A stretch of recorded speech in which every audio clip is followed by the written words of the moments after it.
আসসালামু আলাইকুম বন্ধুরা, এটা পাতা, এটা দেখুন। এটা মূলত যাদের প্রস্রাবের সমস্যা,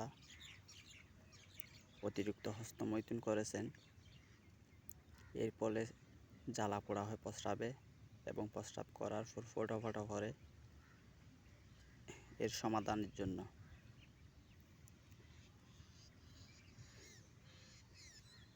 এটা আসলে কিভাবে খাবেন। এটা খাওয়ার নিয়ম হচ্ছে, পাতা এটা কুচি কুচি করে কেটে 1 গ্লাস জলের মধ্যে রেখে দিয়ে যখন পানিগুলো আঠালো হয়ে যাবে তখন পাতাগুলো ফেলে দিয়ে পানিগুলো খেয়ে নেবেন। পাতা এটা কীভাবে চিনবেন,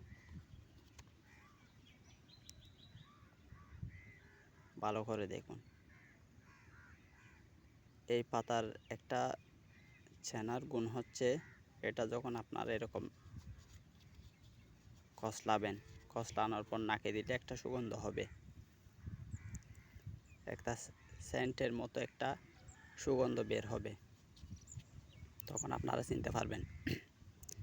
এটার আরেকটা গুণ হচ্ছে, এটা যখন আপনারা এরকম নিয়ে পানিতে নিয়ে কচলাবেন তখন দেখবেন এটা আঠালো হয়ে গেছে,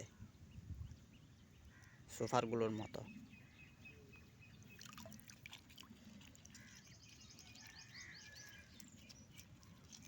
দেখেন,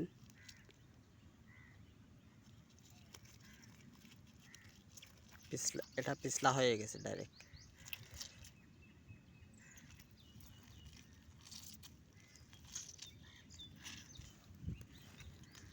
তো এটা আপনারা খাবেন প্রস্রাবের জ্বালা পোড়া হলে, হস্তমৈথুন করার কারণে এবং প্রস্রাব করার পর ফোঁটা ফোঁটা প্রস্রাব পড়লে।